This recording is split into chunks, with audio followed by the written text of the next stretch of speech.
రాజకీయాలు దిగటం మూలంగా కొంత అనవసరం ఖర్చులు చాలా పెట్టడం మూలంగా అది కుంటుపడింది ఆ ట్రస్ట్. మళ్ళీ ఇప్పుడు దాన్ని రివైవ్ చేసే ప్రయత్నాల్లో no more politics sir. No more politics. చాలా 10 సంవత్సరాలు దానికోసం కష్టపడ్డాం. మనకు వచ్చే మంచి కాదు చెడు జరగలేదు. ఆత్మసంతృప్తిగా చేసింది మాత్రం అంతే. ఈ చాలు అది అనుకోండి. మీ జీవితం ధన్యం సార్. నిజంగా మిమ్మల్ని అంటే వింటూ ఉంటే మాకు ఎంత కనువిప్పు కలిగిందో చాలా విషయాల గురించి. మీకు ఇష్టమైన నటీనటులు ఎవరు సార్ ఫైనలీ? అంటే మీకు బాగా ఎస్వి రంగారావు గారు, సావిత్రి గారు, ఏఎన్ఆర్ గారు, నటులు చాలా మంది ఉన్నారండి. అసలు వాళ్ళ గురించి మనం రెండో మాట మాట్లాడలేం. అద్భుతమైన నటులు, నటనకి పరాకాష్ట అనమాట. అట్లాంటి నటులు ఎంతోమంది ఉన్నారు.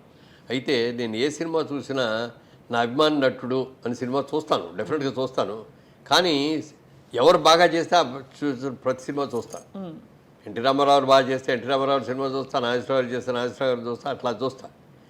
కానీ ఎందుకో తెలియకుండా మాత్రం కమల్ హాసన్ అంటే ఒక విధమైన ఇదండి. ఎందుకంటే అతను చేసిన క్యారెక్టర్స్ ఎవడో చేయలే. ఎప్పుడు ఏదో కొత్తదనం చేయాలని చూస్తాడు. అవును, కరెక్ట్ సార్ మీరు అన్నది. ఇప్పుడు మీరు చెప్తుంటే అనిపిస్తోంది అన్ని క్యారెక్టర్స్ ఎవరు చేయలేదు. ఎన్ని అసలు అభయ్ షణ్ముగి మీరు అదేది ఏ సినిమా అది ముసలాడి గెటప్లో ఉంటాడు ఇప్పుడు భారతీయుడు సినిమాకి ఆ మేకప్ వాళ్ళని అమెరికా నుంచి అక్కడి నుంచి పిలిపి వచ్చి ఇంగ్లాండ్ నుంచి యూకే నుంచి వచ్చి చేసుకున్నాడు. చేసుకొని ఆ రోజున అతను సిటీ బస్సులో ట్రావెల్ చేశాడు. తను ఎవరన్నా గుర్తుపడతారా లేదా అని. ఎవ్వరు గుర్తుపట్టలే. అంత ఫేమస్ హీరో సిటీ బస్సులో వెళ్తే ఎవరు పలికిస్తా బీడీ కాల్చుకుంటాను, సిగరెట్ కాల్చుకుంటాను, అట్లా కొన్ని రోడ్లు ఏమంటే నడిచి వెళ్ళాడు. ఎవరు గుర్తుపట్టలే. వెంటనే అది ఓకే అని చెప్పి ఆ క్యారెక్టర్ చేశాడు. అంటే ఒక డిఫరెంట్ మనం కమల్ హాసన్ చూడడం అక్కడ. అవును, ఆ క్యారెక్టర్నే చూస్తాం మనం. అతను మేకప్ కానీ, నటన కానీ, డైలాగ్ డెలివరీ కానీ చాలా అట్లా ఎన్నో చేశాడు. అవును, ఇన్ని రకాలు చేశాడు. ఇప్పుడు ఎవరు మీకు స్నేహితులు సార్ బాగా? అందరూ స్నేహితులే. నాకు శత్రువు అనేవాళ్ళు లేడు. అది ఓకే, బట్ అంటే క్లోజ్ ఫ్రెండ్ రారా ఒరే ఒరే అని అనుకునే ఒరే అని స్నేహితులు లేరు. ఎవరు లేరు. ఏమండి ఏమండి ఏమండి ఏమండి అంటే మీరు అది ఆ మర్యాదని అలా పాటించుకుంటూ వచ్చారు.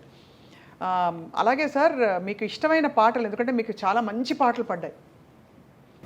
మీకు బాగా ఇష్టమైన పాటలు ఏవి పాటలు సార్? మీ మీద చిత్రీకరించిన పాటలు చాలా ఇష్టమైనవి ఉన్నాయి, కానీ పలానాని ఇక నేను చెప్పలే. అంత సూపర్ డూపర్ హిట్ అయిన పాటలు ఏమి లేవు. అవును, ఉన్నాయి కదా సార్. మంచి క్లాసికల్ సాంగ్స్ మంచివి ఉన్నాయి. కళ్యాణ్ సినిమాలు చాలా మంచి సినిమాలు ఉన్నాయి.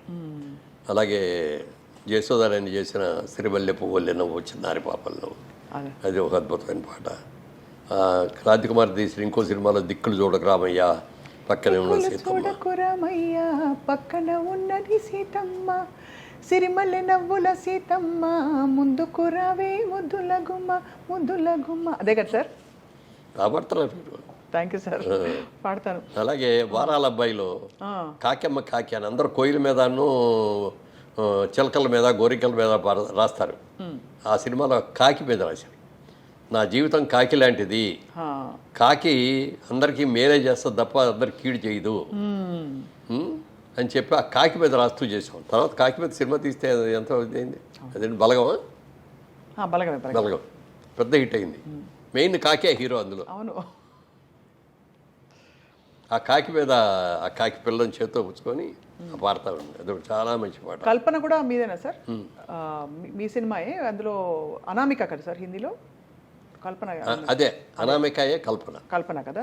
అందులో కూడా మంచి మంచి పాట. ఇంకో పాట ఉంది, నా హృదయంలో విరిసిన మందారం మెరిసిన సింధూరం కల్పన అది ఒక కల్పన అది నా కల్పన అంటూ చాలా మంచి పాట. మంచి మంచి పాటలు సార్ అన్నీ.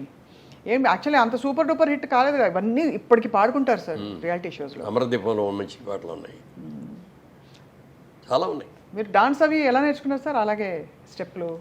అది ఒకటే నాకు భయంకరమైన ఇది. అయ్యో, మొట్టమొదటి సినిమా షూటింగ్ రోజున సాంగ్ పెట్టారు. సాంగ్ పెడితే అసలు రిఫ్లెక్టర్లు అప్పుడు ఇన్ని సాఫ్ట్ లైట్లు లేవు కదా. ఆ రిఫ్లెక్టర్లు వేస్తే 10 రిఫ్లెక్టర్లు వేసి కళ్ళు తెరమంటారు. కళ్ళు తెరవలేను, కళ్ళు ఎర్రబడిపోతున్నాయి. ఓరు నాయన ఇదే సినిమా రా బాబు వెళ్ళిపోదాం అని కూడా అనిపించింది ఫస్ట్ 1-2 రోజులు. ఈ 3వ రోజు నుంచి అలవాటు పడ్డాం.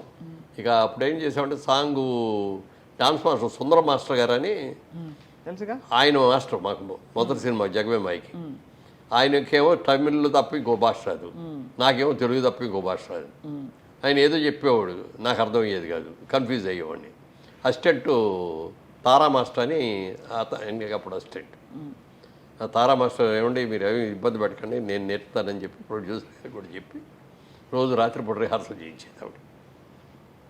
ఈ షార్ట్ చెప్పడం చేయించడం అంతా ఆవిడ చేసేది. అలా అలా అలా కంఫర్టబుల్ అయ్యారు. అది చేసినప్పుడు ఆ తర్వాత సోమబాబు గారు అన్న ఒక డైలాగు నాకు బాగా నవ్వు వస్తూ ఉంటుంది. మామూలుగా షూటింగ్ చేసేటప్పుడు అసిస్టెంట్ అట్లా 5-6 ఉంటారు కదా, పాట తీసేటప్పుడు ముఖ్యంగా అయితే లిప్పు మూమెంట్ ఎలా ఉందో చూసేవాళ్ళు ఒకళ్ళు ఉంటారు, డ్యాన్స్ మూమెంట్ ఎలా ఉందో చూసేవాళ్ళు ఒకళ్ళు ఉంటారు, బిగు సరిగ్గా ఉందా లేదా అని చూసేవాళ్ళు ఒకళ్ళు, ఇట్లా రకరకాలు చూస్తారు.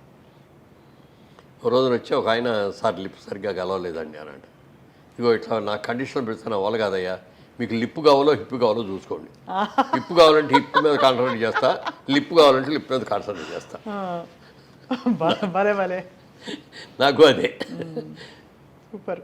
సార్ విగ్గు పెట్టుకున్నారా మీరు? ఎందుకు సార్ విగ్గు మీకు? ఏం అప్పుడు మొదటి సినిమాకే పెట్టేశారు విగ్గు. అదే ఇదేంటంటే బాగానే ఉంది కదా నాకు ఇప్పటికే ఎంత మీరు విగ్గు ఎందుకండి అంటే వాళ్ళు అన్నారు గెటప్స్ రావండి విగ్గు లేకపోతే. ఓ అప్పట్లో అందరికి పెట్టేసేవారు. అవును, అందరికీ పెట్టేవారు. కరెక్టే సార్, అనేది రైటే. బట్ ఏదేమైనా సార్ మీరు మీ సంపూర్ణమైన అంటే ఆల్ ఫ్యాసెట్స్లో మీరు వెలగడం అన్నది, వెలుగు వెలగడం మాకు చాలా ఇన్స్పైరింగ్. మెయిన్ థింగ్ మీరు డెసిషన్స్ తీసుకున్న తీరు మాకు ఇవాళ ఈ తర్వాతి తరాలకి చాలా ఉపయోగపడుతుంది సార్.